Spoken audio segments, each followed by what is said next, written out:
All right, everybody, welcome back to episode 52 of Top Tier Podcast. My name is Poppy. Nick Hogan here. Everyone here.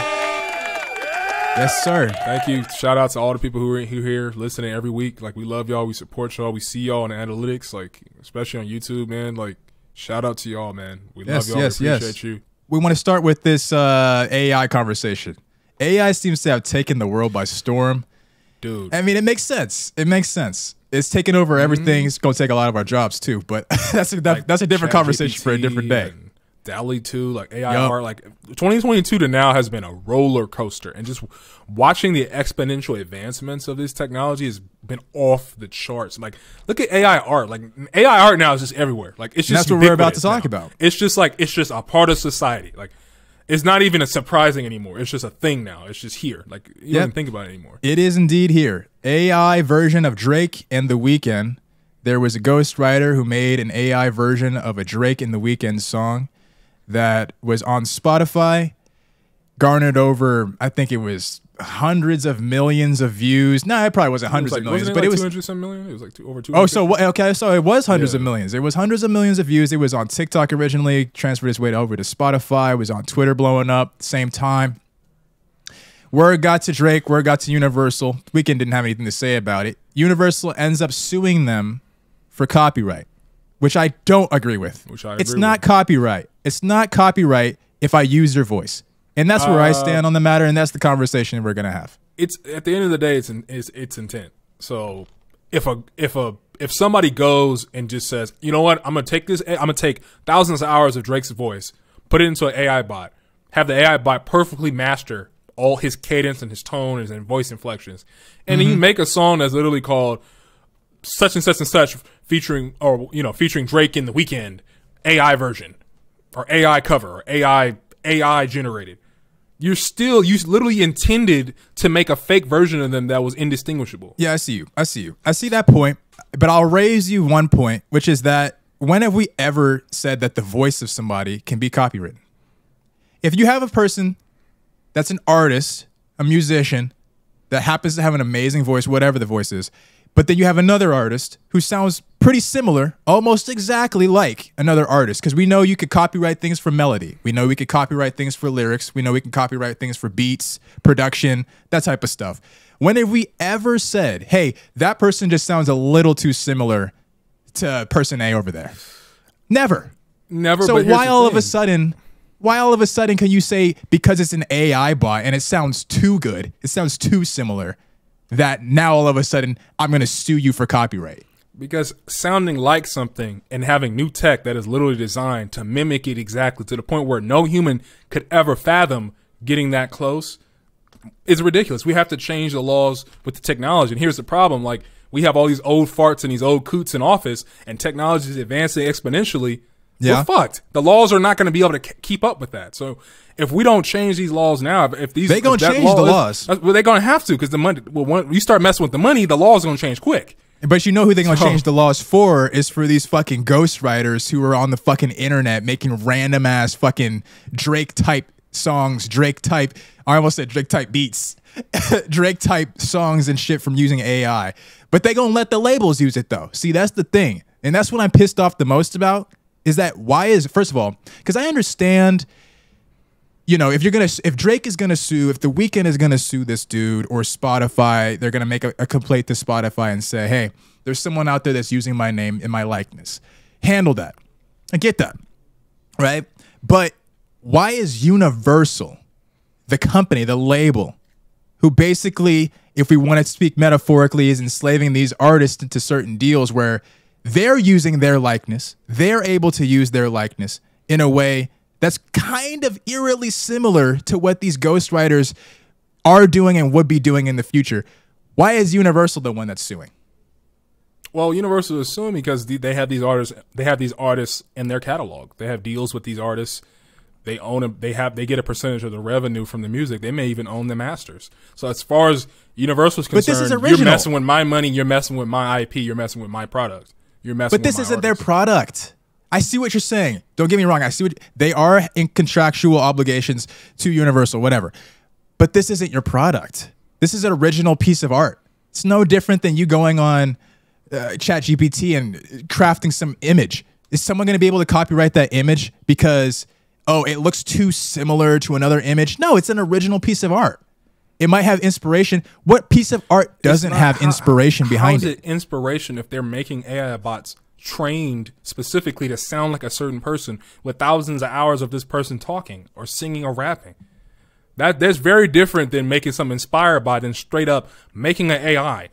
Remember, like you said, we're talking about impersonators. We're talking about a beyond human impersonator that is exact to the point where no one can tell. It's so good. That's fucked up for us to punish. That's fucked up for us to punish the technology. For that? Yeah, and they're getting millions and millions and millions of views and probably millions of dollars from their ad revenue before it got canceled. You trying to tell me? You trying to tell me that these that's niggas fair? don't get paid shit on Spotify. And remember, it goes both ways. Because you were talking about, well, they're gonna change the laws to benefit these companies, but I'm like, it goes both ways because these companies, if there's no law in the book, let's say there's just no laws in the book, so yeah, you'll have the lower level guys who just have access to the AI bot and they make these songs. But if you look at it from the opposite end, these record labels, they can screw over their artists. You know, especially if they own all their masters and they own their and they somehow own their likeness, they can just get away from me. We're gonna just make thousands and thousands and thousands and thousands of songs, of AI songs. And they can get away with it. That's true. That's true. And they probably will. They probably already have been doing that too. If we're going to be honest about it, I mean, if you want to think about it, auto-tune in a certain way is already kind of artificial it is intelligence. Kind of the beginning of it. I mean, that is like the beginning. But I see your point overall. Like that is true. If you don't ban this technology, there's people that have even more power, have even more wealth and opportunity to be able to take these people's IP, quote unquote, their voice, and then change it and use it for their own benefit. So I see that point. And they'll never have to sign an artist again, because another thing they can do if there's no laws in the books is, imagine you're a small artist, you're a small independent artist who's like really good, undiscovered, and Universal's like, do we want to sign him and only get 30%, or we take 60 and they get 30, or do we want to get all of it? So they just take his likeness, change the name, train the AI up, and just have this brand new amazing artist who's just amazing, and it's all AI, and they stole it from some guy, and he has no legal leeway into getting some piece of that pie because they ripped him off. Yeah. And then another thing that you alluded to earlier was that, you know, because we could see, like, we could say all we want about like the Drakes and the Weeknds and the SZAs of the world or whatever like that. These really, really, really major popular top acts, whatever. You know, but at the same time, you might have people that are up and coming, you know, SoundCloud rappers and things of that nature, who really don't have any access to a label type of backing in terms of the marketing and things of that nature. But at the same time, you have these AI technologies that are out there who are able to catch on to that sound, catch on to these trends. Imagine if like a Pop Smoke or something, or an Ice Spice or something, wasn't able to reach their full potential because you had an AI bot that everybody always turned to for trending music that was already on the Ice Spice and Pop Smoke sound before they even were able to pop up. So in a way, you're kind of taking money out of people's mouths. I kind of see that point. I just overall think that there needs to be a better argument for the reason why you should be banning a technology if you're simply saying because it sounds too similar. If it sounds too similar. I'm not saying ban the technology. Well, that's what they're trying to do. That's what Universal is trying to do. Technology can be, and they can't do that. That's what I have a problem with. That's what I have a problem with. They can, like, if you own IP, like if I'm me, like imagine I can't sing for a goddamn, right? I've heard it. He's telling the truth. But you can't either. Don't even start. Sometimes you be singing and I'll just be like, so I don't be giving you my all. I'll be getting mad. I'll be like, dude, bro, stop. Sometimes I have to take on my headphones, like, bro, you're doing the most. Like we'll just be on podcasts and just on Discord playing the game. He just be singing. I just be like, I don't be giving you my all though. You ain't let me get my pipes out. What were you saying? But I was just saying, like, if it's your likeness, like Drake could for damn near just be like, you know what, I'm done singing. Let me get hire an AI team and have them just make the rest of my music. Yeah, I mean, you gonna punish Drake? You can't. You know what I'm saying? You're not gonna punish him because that's his IP, especially if he worked it out with his record label or whatever. Like, okay, that. At that point, it's an official Drake song, AI or not, because it's co-signed. Everybody said it was cool. So that's a main reason why the technology shouldn't be banned. But I'm like, you should not be able to use that to abuse and steal people's likeness and make money off people's name. I don't think you should do that either. Yeah, and I also think at the same time, it's like, you know, one could also kind of make the example that this is kind of like parody. No different than how SNL dresses up looking like certain people. It's just that this dress up of the AI dress up happens to just be so spot on that people can't really tell the difference. So I don't think you should be punishing a technology, in Universal's case, based off of how quality the impression is or the impersonation is. I don't think that that's a good way, and I think that sets up a very interesting precedent that I think could be taken into a negative direction. You could have people losing their job, like comedians and stuff who like do that type of content, you know, impersonations and stuff like that. You could have, I just think that it could send you on a different spiral that I don't think is going to lead to anything good. But I also want to talk about this. Let's move on to Frank, man. Let's move on to Frank Ocean. And I lost $5, y'all. We had a bet. We had a bet last podcast that I told you, ass. I told you. We had a bet that I thought Frank was going to release new music. I thought it was going to be like a comeback. He didn't give a damn. Comeback thing. Yeah. It was like, and Nick honestly thought he was going to be playing games, but I think Nick was right. But I think it was worse. I think it's worse than he even thought it was going to be. It was like ridiculous. A joke. It was, bro. The man. So number one, the man just showed up. He was injured. He's saying he's injured. He said he has like a broken leg or whatever. But the man just showed up and didn't even sing. Barely had the microphone in his hand. Showed up late. Didn't sing.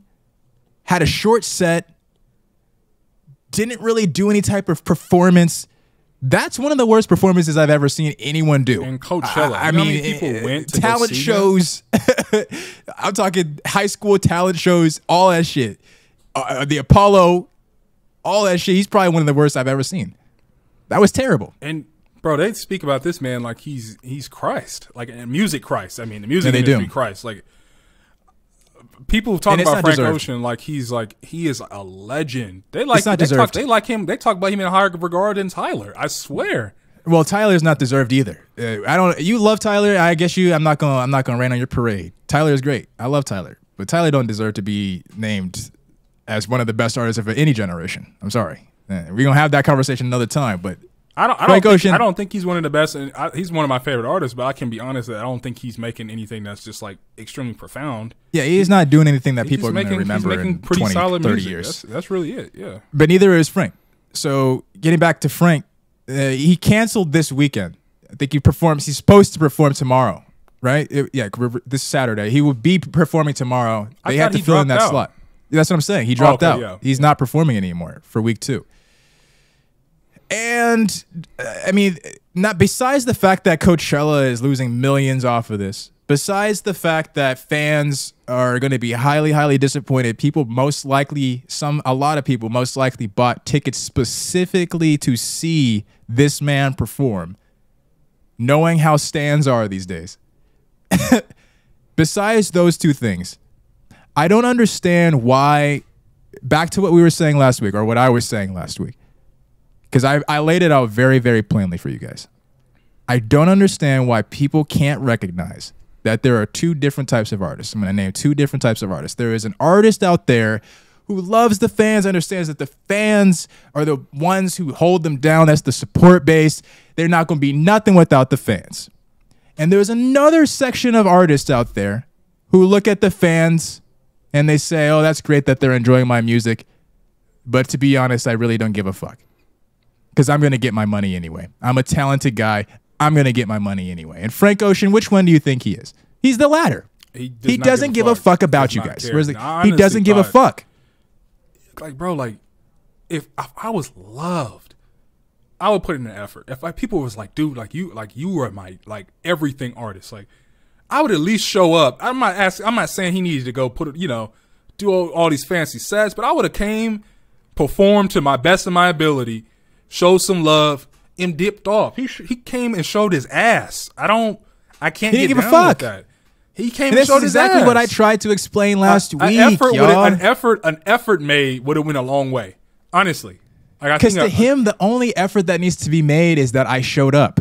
That's all he. His entire legacy. I'll say it again. His entire legacy.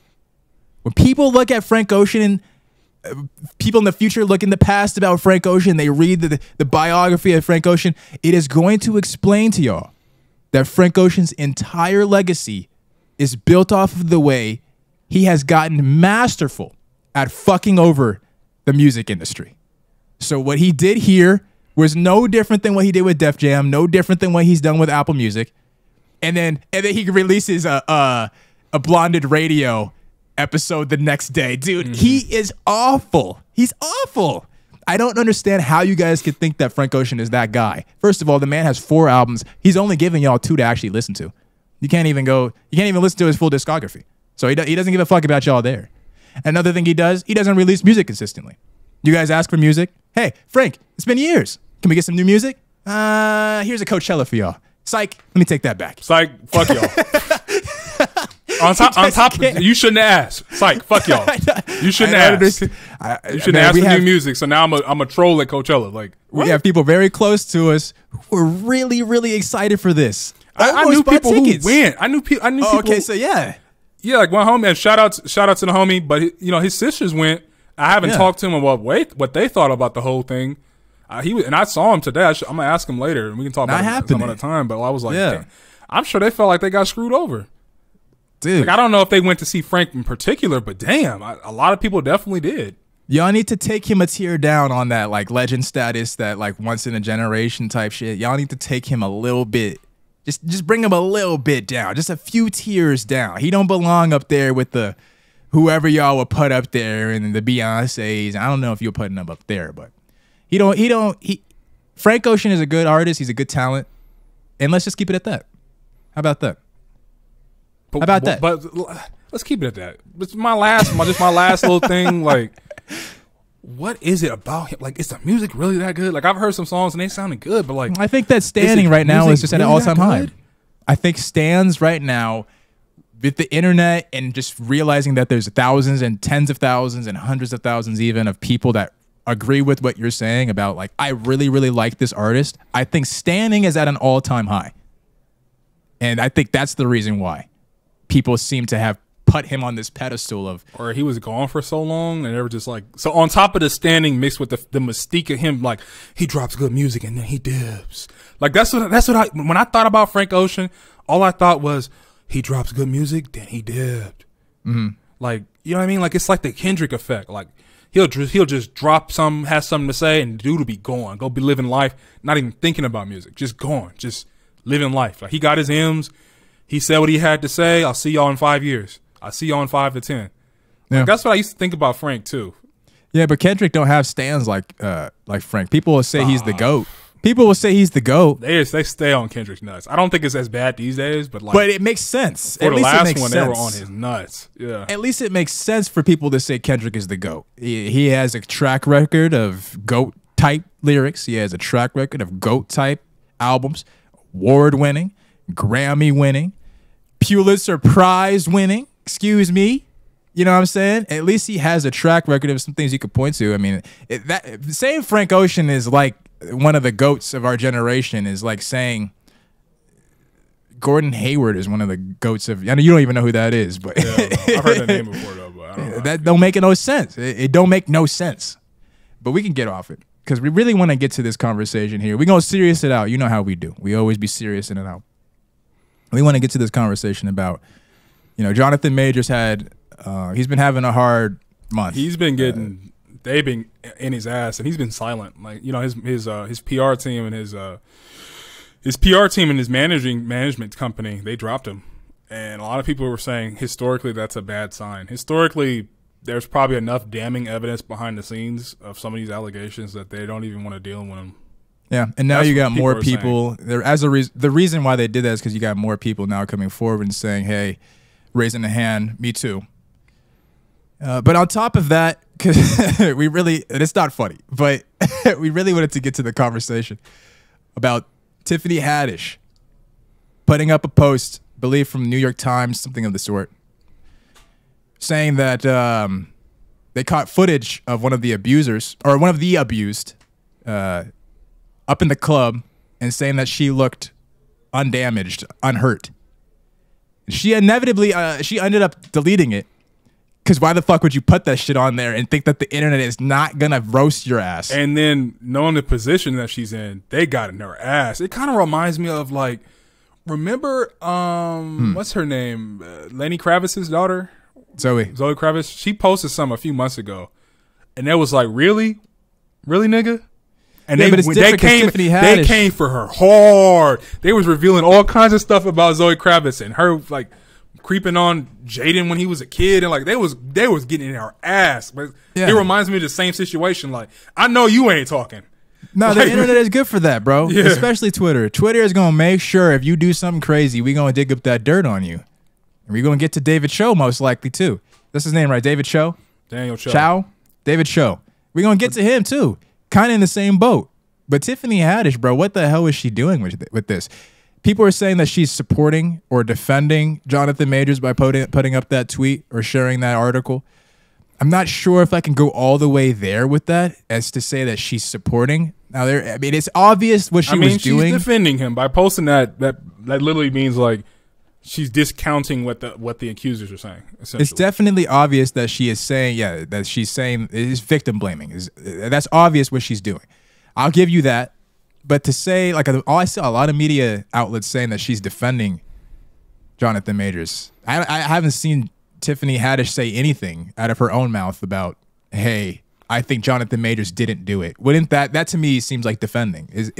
Am I getting that incorrect? No, that clearly means she's defending him. Why would you put up something that is supposedly denouncing an argument that someone is making about someone who is being accused of being an abuser? That's defending them. There's nothing else it could possibly be than defending that person. Okay. Yeah, I guess that makes sense. But when it comes to Jonathan Majors, like, a lot of these kind of cases, I wait until it's ongoing. I don't think there's anything definitive about this yet. I think this is still a wait and see. Now, we've had that conversation here before. I mean, we've talked about this.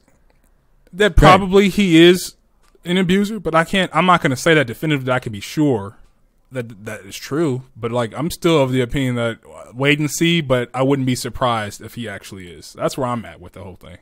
That's interesting. Would not surprise me, but we're not going to get into that conversation because I don't want the internet to fry you. Phil Jackson, head coach of the Chicago Bulls during their tenure, head coach of the Los Angeles Lakers during their tenure. We all know him. If you're a sports fan, you know who Phil Jackson is. I had to up you on a little bit of game. You now understand the context. Mm-hmm. This man has never, ever seemed like he would be the type to say this, but he was on a podcast today, or maybe recently, with Rick Rubin, and hinted at the fact, not even hinted, basically just flat out said that the political stance that happened to be on the right side of history, by the way, that the NBA took during the NBA 2020 bubble, if you remember, it was around the time of the George Floyd murder and a lot of other murders. That stance, he said, was too political for him to take to continue to watch basketball. I never thought this man would ever say that. Never in my life have I ever heard any type of thing. Actually, no, that's a lie. Because I think that Scottie Pippen said that Phil Jackson was a racist. Someone has to fact check me on that, but I'm pretty sure, and I think he might have written a book or something. I think he wrote a book and he said that he was racist. He sounds like his cadence of his voice. I know that doesn't make you a racist, but I don't know. He just gives me that vibe just from hearing, listening to that footage from the podcast. It's clear. It's clear. This man has some of that bigotry in him. I don't know if he's quote unquote racist. I don't know if he acts on any type of racist, white supremacist notions. But he clearly has them inside of his mind. Like, I don't like people like don't get me wrong. Like, kneeling is political, right? But like forcing somebody to stand and pledge allegiance to a country that historically despises them, that isn't political. Criticizing and scrutinizing people who do that. How is that not political? How is that not? Right. How is that not political? Because what you're alluding to is the fact that in the quote, what he said was that number one, politics was turning off certain people from wanting to watch sports. A bunch of people were being turned off because they said you shouldn't be kneeling. You need to stand for your flag. You're a traitor. That's political. That you he wasn't really speaking about the kneeling aspect of it. He was speaking about the fact that they had, they were running commercial slots talking about the protests and how NBA players were out there in the protests. I don't know why that would be something that turns people off. Activism. Wow. You're not. And how are you getting away from that?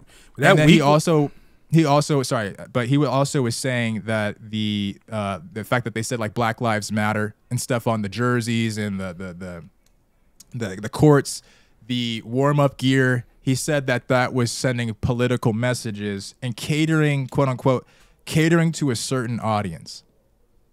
Well, this is my problem. This is my problem with the whole thing. The majority of NBA is black.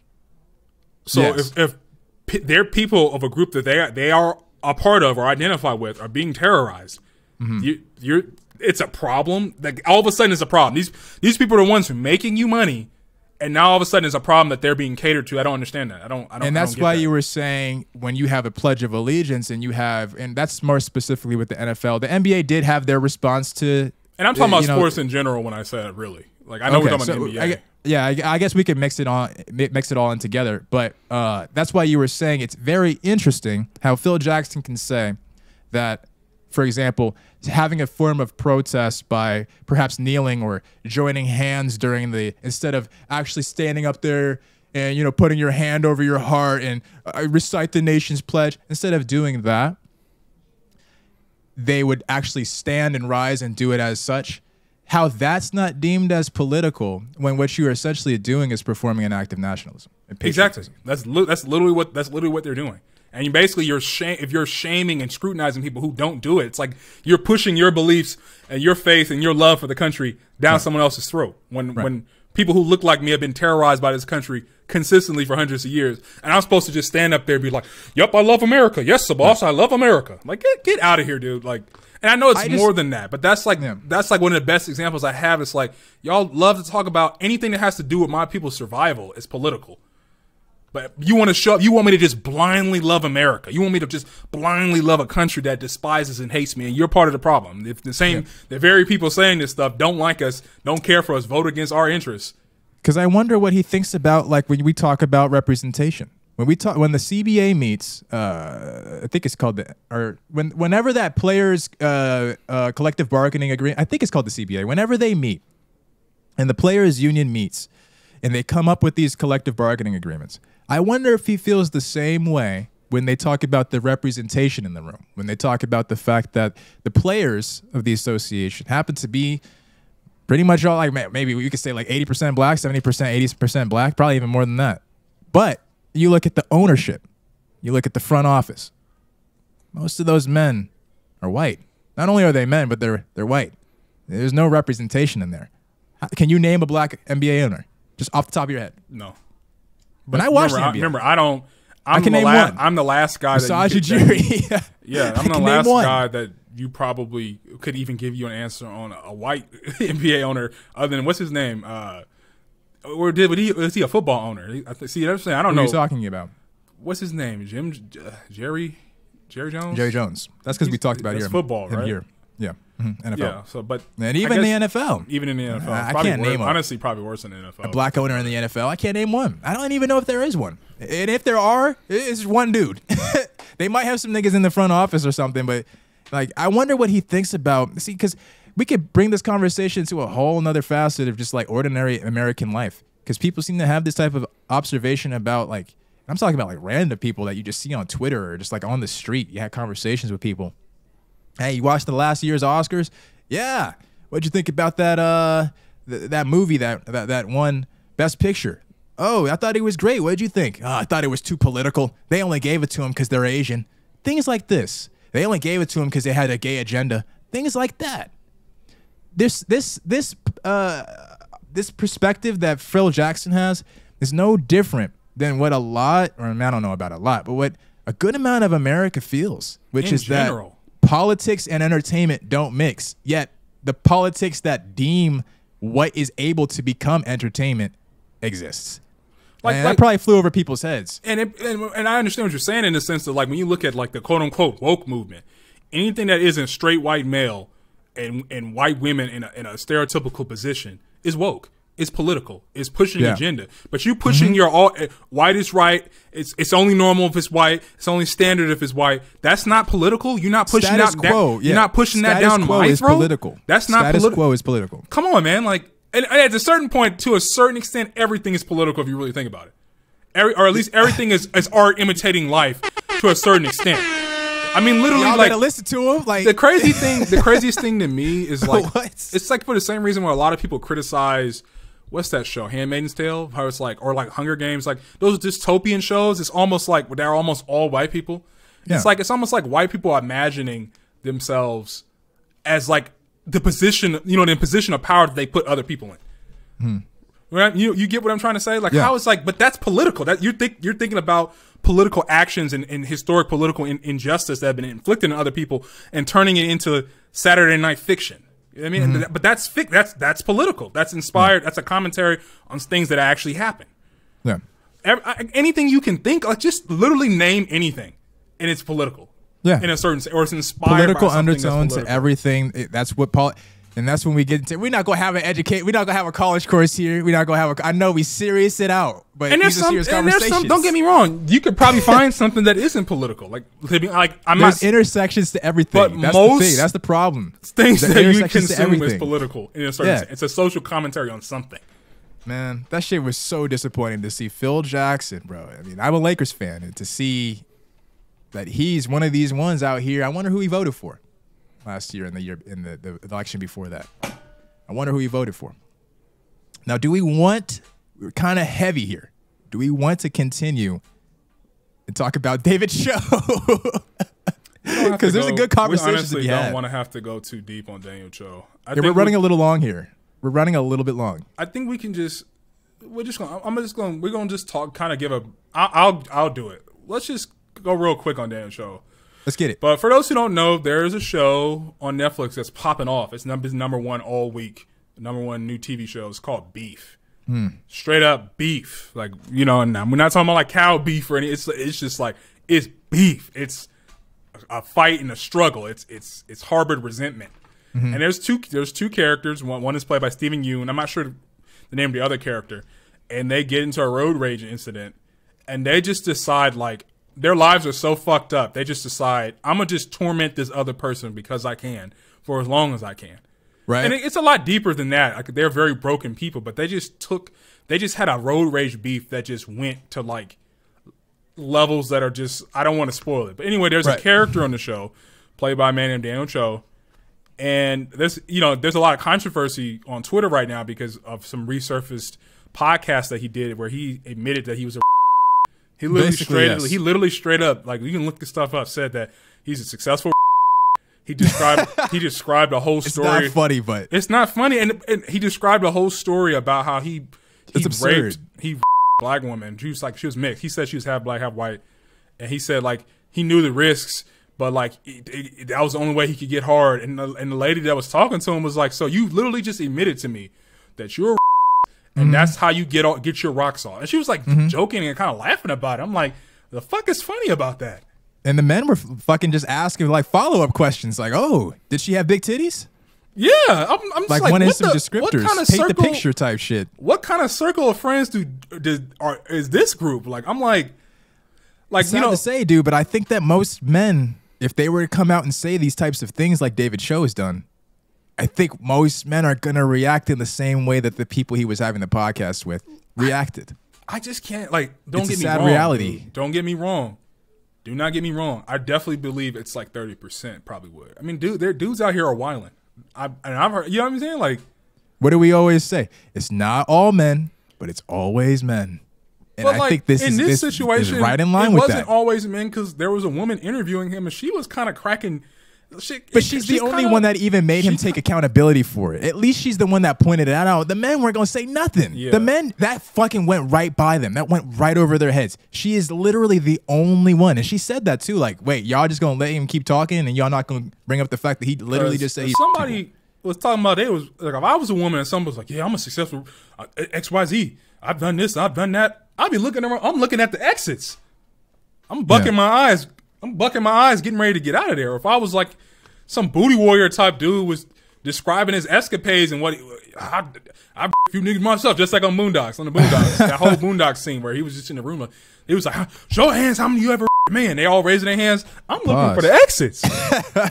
I'm trying to get out. So I'm very confused. I'm like, I don't know how that dude. And that interview was from 2014. And how did they find this? Who brought this to the? Because it had what's like the repercussions? Like, what's the follow up? What's the reaction with this?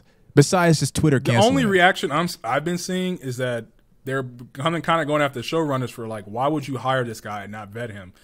And the second one is that people are boycotting the show, straight up, because he has a decently large role. I mean, because I didn't know who the fuck this guy was, but yeah, if I know that he's a main character, why the fuck would I support this show? I saw today, maybe yesterday, that Stephen Yoon and Ali Wong, I believe, is the other character, or maybe like a main writer or something like that, spoke and said that they are aware of the clip and that they know that he's done the work, quote unquote, the work beyond this clip, beyond what he said in this. They also said it was fabricated, so they probably don't believe that this is something that he actually does. He's not a. This was just like a trolling thing taken out of context. They said it was fabricated. That's the word that they use. That's not my word. Right? If he didn't do it, right? My thing is, why would you joke about something like that? Like, why would you casual? Like, dude, it's casual. You should expect to get claps. You should expect to get body because that's out of pocket. Like, what does Netflix say? I haven't heard anything about any response. They might have, but I haven't. From my research, I haven't seen anything about. Because we know Disney's had like that Lilo and Stitch casting, which everyone had a problem with for different reasons. But one of them guys has some shit. Nani's a sister, isn't that her name? Yeah, I think so. Yeah, her love interest. I forget his name, but they casted him, and people were pissed on Twitter. There was like, it's time to go for detective opposite reasons. mode. For opposite reasons, they're mad about the casting and colorism, but they dug in this dude's ass and found a playlist that said nigga noise for like all his hip hop songs. Called it nigga. Dude, I wish we could name the podcast. Disney nigga got noise. him out of this quick. I was like, that would be so funny. It's like, bro, you should know better. Come on, you already should know better. They got him out of there. there. So this backing, I brought that up to say that this type of background check shit that happens. People will dig through the dirt to see if they could find anything on you, especially in this type of climate that we live in. It's way, way, way too sensitive to these types of issues and situations to just be having people out here working for you who are in the past promoting certain messages or saying things of themselves and of their history and past. That should land you in jail. I mean, you should be in jail for this. This is craziness, bro.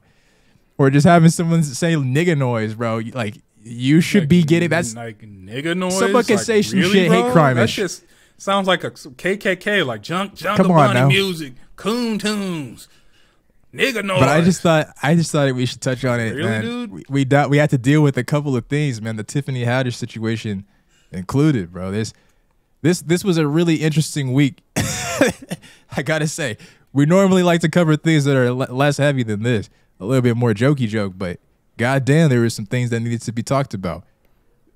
We got right to it too. We're running a little long here. This is a pretty disappointing week for humanity. But when are we ever like proud of humanity? We should have a section where we come on here and try to, how Find Charlemagne has his donkey of the day.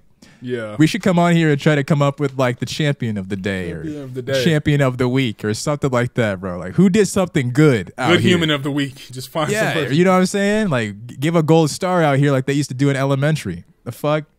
I don't understand why people out here are just coming up with any and every. I swear to God, bro, every single person. It's not just the Florida men.